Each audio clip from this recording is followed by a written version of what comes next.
क्या मार्च में चुनाव हो जाएंगे? इसी पर करेंगे हम बड़ी बहस का समय हो गया। आपके साथ मैं हूं सुमेरा खान।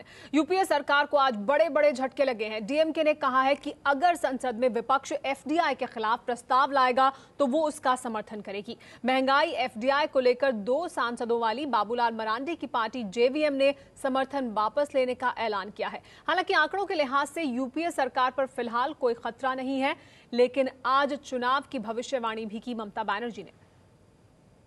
इस बीच चुनाव की भविष्यवाणी सामने आई। यूपीए से अलग होने वाली ममता बनर्जी ने आज दिल्ली के जंतर मंतर पर नए राजनीतिक समीकरणों का इशारा किया और यह भविष्यवाणी भी की कि मार्च में चुनाव हो जाएंगे। मार्च महीने में मैंने सुना इलेक्शन हो रहा है। ममता बनर्जी की इस चुनावी भविष्यवाणी के तमाम पहलुओं पर चर्चा से पहले एक नजर उनकी एक खास राजनीतिक अपील पर।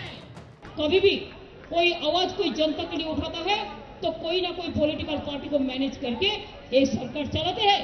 मैं वो पॉलिटिकल पार्टी लोगों को विनती करने चाहूंगा कि ये सरकार जाने वाला है। मार्च महीने में मैंने सुना इलेक्शन हो रहा है। यूपीए सरकार में शामिल और यूपीए सरकार को बाहर से समर्थन दे रही पार्टियों से अपील कर रही हैं ममता बनर्जी, इस खास जानकारी के साथ कि मार्च महीने में इलेक्शन हो रहा है। मार्च महीने में मैंने सुना इलेक्शन हो रहा है। ममता ने ये खुलासा नहीं किया कि उन्हें ये खास जानकारी कहां से मिली है। ये भी साफ नहीं है कि ममता के इस दावे में कितना दम है। लेकिन विदेशी किराना और महंगाई के मुद्दे पर सरकार से अपना समर्थन वापस लेकर झारखंड विकास मोर्चा ने अटकलों के बाजार को और गर्म कर दिया है। लोकसभा में जेवीएम के 2 सांसद हैं। आखिर देश को हम कितने दिनों तक उधार लेकर के, कर्जे लेकर के, विदेशी पूंजी से देश को हम आत्मनिर्भर बना सकते हैं। लेकिन लगता है कि जिस प्रकार से केंद्र की जो सरकार है वो अड़ी हुई है। आपको बता दें कि जेवीएम की तरह ही डीएमके भी विदेशी किराना और महंगाई के मुद्दे पर सरकार के खिलाफ मोर्चा खोले हुए है। डीएमके के विरोध की अहमियत इसलिए भी ज्यादा है कि वो सरकार में शामिल है और लोकसभा में उसके 18 सांसद हैं। We are against FDI. We had already opposed in the floor of the house.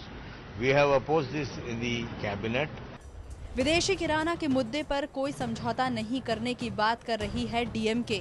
Lakh टके का सवाल है, क्या डीएमके भी कल होकर ममता की राह पर जा सकती है?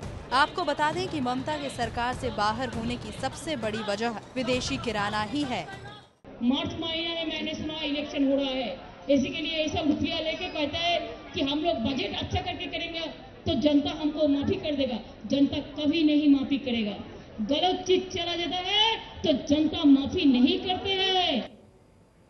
और इसी को लेकर आज हम चर्चा करेंगे कि क्या 2013 में चुनाव होंगे, क्या मार्च में यानी आने वाले मार्च में चुनाव हो जाएंगे। 2014 के पहले ये चुनाव होने वाले हैं। हमारे साथ तमाम और मेहमान जुड़ेंगे। फिलहाल हमारे साथ नीरज सिंह जुड़े हैं, नीरज कुमार सिंह, प्रवक्ता जेडीयू। मेरे सहयोगी विजय विद्रोही हमारे साथ हैं, लेकिन हमारे साथ और भी मेहमान जुड़ेंगे। कांग्रेस पार्टी से प्रभा ठाकुर, बीजेपी से हमारे साथ मेहमान जुड़ेंगे और हमारे साथ तृणमूल कांग्रेस से भी मेहमान जुड़ेंगे। हमारे साथ प्रभा ठाकुर जी भी जुड़ेंगे। लेकिन सबसे पहले नीरज जी, आपसे मेरा सवाल कि आज शरद यादव पहुंचे थे ममता बनर्जी के मंच पर और ममता बनर्जी ने भी कहा कि वो जाएंगी बिहार में, वहां पर भी जाकर रैली करेंगी। क्या ये जो तीसरा मोर्चा या क्षेत्रीय जो पार्टियां हैं, जो क्षेत्रीय मुख्यमंत्री हैं, जो ताकतवर मुख्यमंत्री हैं, वो एक मोर्चा बनाने वाले हैं? क्या उसके संकेत साफ दे रही हैं ममता बनर्जी? क्या उसमें आप उनके साथ हैं?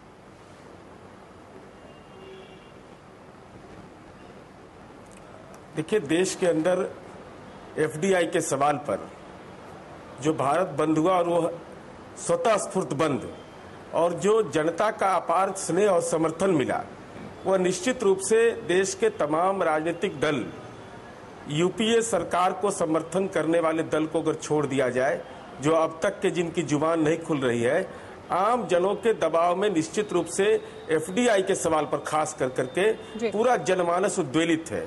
देश के 25 करोड़ लोगों के पेट पर ताला लगाने का काम किया गया है। हमारी party Janata Dal United FDI के सीधे तौर पर हम विरोध करते हैं और साथ ही साथ जो आदरणीय हमारी पार्टी के राष्ट्रीय अध्यक्ष आदरणीय शरद यादव जी, जो राष्ट्रीय जनतांत्रिक गठबंधन के संयोजक हैं, आज माननीय ममता बनर्जी जी की रैली को संबोधित किया जाना एक नए राजनीतिक घटनाक्रम की ओर पूरा देश को ले जाएगा। और इस नहीं, बात यही जानना चाहते हैं कि किस नए राजनीतिक घटनाक्रम की ओर, किस नए राजनीतिक समीकरण की ओर जा रहे हैं आप लोग? नहीं, हमारा सीधा है कि जो भी एफडीआई के विरोध में आएगा, साहसिक कदम ममता बनर्जी जी का हुआ कि केंद्र की सरकार से अलग हुई।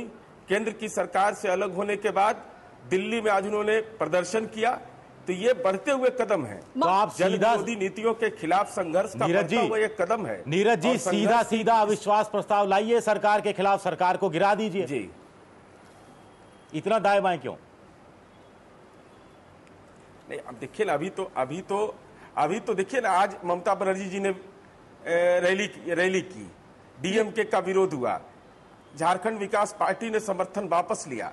आगे देखिए तो होता क्या है। जी हाँ, हमारे साथ प्रभा ठाकुर जी भी जुड़ गई हैं। जी आगे देखिए होता है क्या, इस पर भी बात करेंगे आपसे कि आगे क्या होने वाला है, क्या है आपकी आगे की रणनीति। हमारे साथ प्रभा ठाकुर जी भी जुड़ गई हैं। प्रभा ठाकुर जी, आज ममता बनर्जी ने कहा कि उन्होंने सुना है और वो ये जानती हैं कि अब 2013 में ही चुनाव हो जाएंगे, यानी आने वाले मार्च में चुनाव होंगे। तो क्या सरकार एक लोक लुभावन बजट पेश करने के बाद चुनाव करवाने वाली है 2013 में? सरकार का तो इस तरह का कोई विचार है नहीं। कांग्रेस की तरफ से, कांग्रेस हाईकमान की तरफ से इस तरह का कोई वक्तव्य नहीं आया है। सरकार ने कहा है, प्रधानमंत्री जी ने कहा है, हमारी सरकार कार्यकाल पूरा करेगी और कोई चिंता वाली बात नहीं है। और लेकिन चिंता वाली बात प्रभा जी आपकी है क्योंकि आपके जो साथी हैं वो आपको छोड़ कर जा रहे हैं। ममता बनर्जी चली गई, आज जेवीएम ने भी समर्थन वापस ले लिया, डीएमके ने भी कहा है कि संसद में अगर प्रस्ताव आएगा एफडीआई के मुद्दे पर तो वो उसका विरोध करेंगे, यानी आपके खिलाफ जाएंगे वो। तो आपके लिए मुश्किलें बढ़ रही है क्या ऐसे हालात में 2013 में चुनाव होंगे? क्योंकि उनको अपनी चिंता पड़ी है, इस जनता की चिंता नहीं है। और उन्हें पता है कि विदेशी ये जो डायरेक्ट निवेश है पूंजी का, ये जब देश में आएगा और इससे जो उपभोक्ताओं को राहत मिलेगी, किसानों को राहत मिलेगी, तो वो जब अपनी आंखों से उसका फल देखेंगे तो उन्हें कांग्रेस को पर विश्वसनीयता ज्यादा बढ़ जाएगी, उनका भरोसा बढ़ जाएगा। आपके साथी छोड़कर जा रहे हैं, घबराए हुए हैं, आपके साथी आपको छोड़कर जा रहे हैं, आपके साथी आपको छोड़कर जा रहे हैं और आपकी चिंता नहीं है। अब आप देखिए, खुद ही छोड़ रहे हैं, खुद ही झल्ला रहे हैं। अब उन्हें झल्लाहट एफडीआई पर है कि मंत्री पद छोड़ने पर है। कोई यूपीए ने तो कहा नहीं था, सरकार ने कहा समर्थन वापस ले लीजिए। अब वो गुस्से में ममता जी को तो पहले एनडीए में भी प्रभा जी, लेकिन आपके साथी ऐसे आपको छोड़कर जा रहे हैं और एक एक कर अगर इस तरह से आपके साथी आपको छोड़ेंगे तो फिर आप सरकार चलाएंगे कैसे? यही तो सवाल है कि क्या 2013 में चुनाव हो जाएंगे आपके साथी इसी तरह से अगर आपको छोड़कर जाते रहे? जनता साथ रहनी चाहिए, जनता साथ रहेगी तो सब साथ आ जाएंगे। क्योंकि जनता को आज पंजाब में किसानों को ये भरोसा है कि इससे उन्हें फायदा होने वाला है। तो पंजाब की सरकार एनडीए का दल सहयोगी होने के बावजूद एफडीआई के विरोध में नहीं हुआ, क्योंकि पंजाब में हर परिवार का कोई न कोई व्यक्ति विदेश में है और उनको मालूम है कि वहाँ एफडीआई के कारण विदेशी पूंजी निवेश से किसानों का कितना भला होता है। में तो विदेशी निवेश का उन्होंने भी विरोध किया। इसलिए पंजाब विरोध नहीं कर रहा है, इसीलिए पंजाब की सरकार चाहते हुए भी विरोध नहीं कर रही है। नहीं तो क्योंकि पंजाब के ही किसान उनके विरोध में हो जाएंगे। नहीं, पंजाब की सरकार ने किराना में विदेशी निवेश के मुद्दे को जिस तरह से आप उसे लेकर आए उस पर उन्होंने अपना विरोध दर्ज कराया। हमारे साथ भूपेंद्र यादव जी भी जुड़ गए हैं। भूपेंद्र यादव जी, आपकी जो कार्यकारिणी हुई उसमें भी ये कहा गया कि अब सब जाएं और तैयारी करें, चुनाव जल्दी ही होने वाले हैं, चुनाव जल्दी होने वाले हैं। क्या 2013 में चुनाव होने वाले हैं? और जैसा कि आप भी कह रहे हैं, आपकी कार्यकारिणी में भी कहा गया कि जल्दी तैयारी की जानी चाहिए, जल्दी चुनाव होंगे, लेकिन आप इसके लिए कर कुछ नहीं रहे हैं। आप अविश्वास प्रस्ताव क्यों नहीं लाते? सरकार की दिक्कतें तो आप देख रहे हैं किस तरह से बढ़ती जा रही है। चुनाव की तैयारी तो मैदान में होती है। चुनाव की तैयारी और अविश्वास प्रस्ताव दोनों अलग अलग बातें हैं। चुनाव की तैयारी का अर्थ है कि आप अपने जमीनी स्तर पर जाकर के आप अपने कैडर को, कार्यकर्ताओं को जनता के साथ संवाद के माध्यम से जोड़ रहे हैं या नहीं जोड़ रहे हैं। अगर उसको लेकर के राष्ट्रीय कार्यकारिणी में हमने कार्यक्रम दिए हैं। 10 तारीख तक हम देश भर के अपने सभी कार्यकर्ताओं को जगह जगह पर बुला करके इन विषयों के बारे में प्रबोधन करने वाले हैं। और 11 अक्टूबर से 20 नवंबर तक भारत के हर ब्लॉक स्तर पर भारतीय जनता पार्टी के संगठन के कार्यकर्ता हर गांव के लोगों को भूपेंद्र यादव जी, ये तो हमें मालूम है कि आप अपने कार्यकर्ताओं को जोड़ रहे हैं अपने साथ, और आप उन्हें कह रहे हैं कि अब आप मैदान में निकलिए और संघर्ष के लिए तैयार हो जाइए, चुनाव जल्दी होने वाले हैं। अपने कार्यकर्ताओं को जोड़ेंगे ना, के भीतर क्या करने वाले हैं आप इसको लेकर? अपने कार्यकर्ताओं के माध्यम से जनता को जोड़ेंगे। ये तो सरकार अपने बोझ से अपने आप ही गिरने वाली है।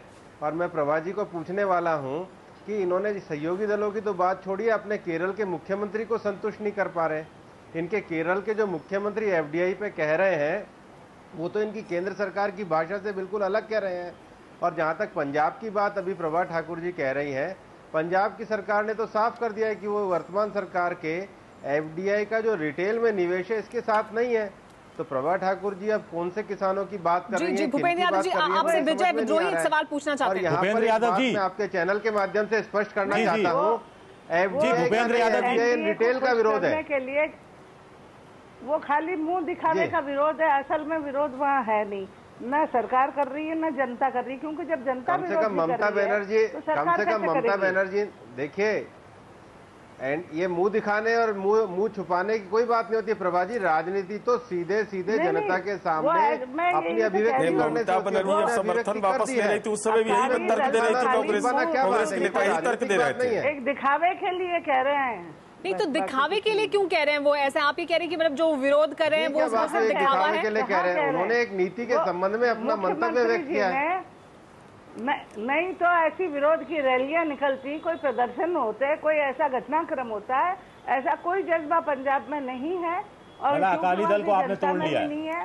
सबके लोग परिवारों से, गांवों से भी लोग विदेशों में हैं। उन्होंने यहाँ परिवार वालों को बताया कि इससे बड़ा लाभ होगा आप लोगों को, विदेशों में होना और एफडीआई रिटेल एकदम अंतर की बात है। खरीदारों को फायदा होगा और नुकसान किसी को नहीं होने वाला। जी प्रभा जी आप अकाली दल की बात कर रही हैं और आप पंजाब की बात कर रही हैं, लेकिन आपके अपने जो साथी हैं वो क्योंकि आपको छोड़कर जा रहे हैं, आपकी मुश्किलें बढ़ती जा रही हैं। हम सरकार का ईसीजी भी दिखाएंगे, हम सरकार का ईसीजी आपको दिखाते हैं, अपने दर्शकों को भी दिखाते हैं कि फिलहाल सरकार के पास कितना आंकड़ा है और किस तरह से उसकी मुश्किलें बढ़ती जा रही है। लोकसभा में 541 की लोकसभा में 276 सरकार में मुश्किलें तो आएंगी ही। सरकार का ईसीजी देखिए आप, 254 यूपीए के, और बाहर से जो समर्थन दे रही हैं पार्टियां, समाजवादी पार्टी के 22, बीएसपी के 21 सांसद, और इसके अलावा आरजेडी के 4 सांसद 301 और जेडीएस के 3 सांसद 304। ये 304 इसलिए रह गया क्योंकि 2 सांसद जेवीएम से जो थे वो भी अब आपका साथ छोड़कर चले गए, नहीं तो इससे पहले आपका ये आंकड़ा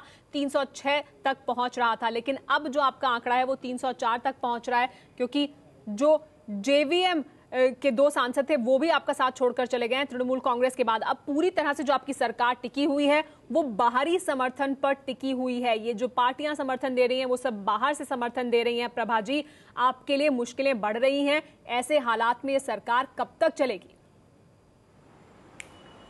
जो हमारे प्रधानमंत्री जी कह रहे हैं, यूपी अध्यक्ष कह रही हैं, कोई चिंता की बात नहीं, समर्थन भीतर से हो या बाहर से हो, क्योंकि जनता का समर्थन है तो तब तक उनको समर्थन ये जारी रहेगा, ये सरकार चलती रहेगी।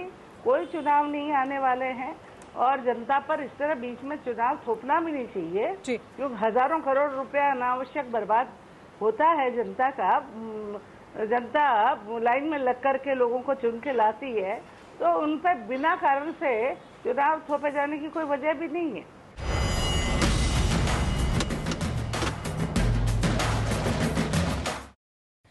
क्या मार्च में चुनाव हो जाएंगे? क्या 2013 में चुनाव हो जाएंगे? इसी पर हम चर्चा कर रहे हैं, बड़ी बहस कर रहे हैं। मेरे साथ विजय विद्रोही भी लगातार हमारे सहयोगी बने हुए हैं। विजय, आपको क्या लगता है, कितनी संभावना है इस बात की कि 2013 में यानी आने वाले मार्च में चुनाव हो जाए? कौन कौन चाहता है अभी चुनाव? देखिए, मुख्य सवाल ये नहीं है कि मार्च 2013 में चुनाव हो जाएंगे या नहीं। मुख्य सवाल यह है कि आज की तारीख में आखिर कौन पार्टियां हैं, कौन सी ऐसी पार्टियां जो चुनाव चाहती हैं और जिनके चुनाव चाहने की वजह से चुनाव होने की एक संभावना बनती है। सबसे बड़ी पार्टी, सबसे बड़ी बात हम कह सकते हैं कि ममता बनर्जी हर हाल में इस समय चुनाव चाहती हैं। उन्हें लगता है कि इस समय चुनाव हुए तो ये जो मुद्दा है वो बिल्कुल गर्म करके रखा हुआ है, इसका सबसे ज़्यादा राजनीतिक फायदा हो सकता है, उनकी सीटें बढ़ सकती हैं। क्योंकि 2014 में अगर चुनाव होते हैं तो एंटी इनकम्बेंसी जो राज्य सरकार की है वो कहीं ना कहीं उनके जो अभियान है उस पर कहीं ना कहीं असर डाल सकती है। मुलायम भी हो सकता है कि चुनाव के पक्ष में हो, क्योंकि आज की तारीख में अगर चुनाव होते हैं तो मुलायम सिंह को भी यूपी में फ़ायदा पहुँच सकता है। ये एक संभावना बताई जा रही है। वो उनको लगता है कि 50 के आसपास उनकी सीटें आ सकती हैं और गैर बीजेपी, गैर एनडीए, गैर यूपीए के अलावा जो एक तीसरा धड़ा बनता है उसको की अगुवाई कर सकते हैं। लेकिन बड़ा सवाल यह है कि अगर जब तक डीएमके समर्थन वापस नहीं लेती या फिर मुलायम अगर समर्थन वापस लेते हैं तो मायावती का समर्थन सरकार को मिलता रहेगा, लालू प्रसाद यादव का समर्थन सरकार को मिलता रहेगा। ऐसे में सरकार के गिरने की कोई संभावना नहीं बनती। लेकिन अगर यही सरकार को लगा, कांग्रेस को लगा कि एफडीआई इतना बड़ा मुद्दा है जिसको लेकर चुनाव मैदान में उतरा जा सकता है, अगर यूपीए सरकार को यह लगा कि इस बीच वो भूमि अधिग्रहण बिल, फूड सिक्योरिटी बिल, अच्छा पॉपुलर बजट ला सकते हैं, पेंशन बिल और इंश्योरेंस का बिल वो पेश करके जनता के सामने ये रख सकते हैं कि हम ये देश हित में करना चाहते थे लेकिन विपक्षी पार्टियां हमें नहीं करने दे रही, इसलिए हम चुनाव मैदान में उतर रहे हैं। हालांकि मुझे इसकी संभावना आज की तारीख में कम नजर आती है। तो ऐसे में हो सकता है, क्योंकि राजनीति संभावनाओं का खेल है, कि ऐसे में कोई एक संभावना हो सकता है बने, लेकिन मोटे तौर पर डिपेंड मैं फिर कहूंगा मुलायम और ममता के रुख पर रहेगा।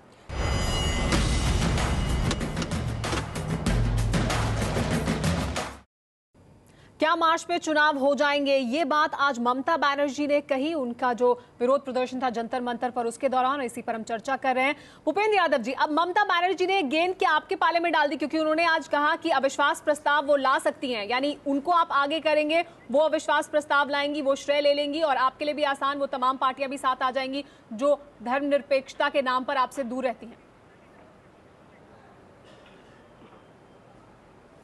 ये तो विषय जो है ये आपके मन की बात है, इसको आप हमारे मुंह पे मत दीजिए। देखिए, मुख्य प्रतिपक्षी दल के नाते हम यूपीए सरकार के कारनामों के खिलाफ जनता के बीच में संघर्ष कर रहे हैं। मैं बार बार इस बात को दोहरा चुका हूं कि भूपेंद्र यादव जी, सिर्फ जनता के बीच में संघर्ष करेंगे, संसद में कुछ नहीं करेंगे सरकार के खिलाफ? ममता बनर्जी तो कह रही है वो अविश्वास प्रस्ताव लाने को तैयार है, तो क्या आप उसका समर्थन करेंगे? संसद में हमने प्रभावी ढंग से इस विषय को नहीं उठाया होता तो 2G स्पेक्ट्रम में आज 1 लाख करोड़ देश को नहीं आया होता। संसद में अगर ये बात हमने नहीं उठाई होती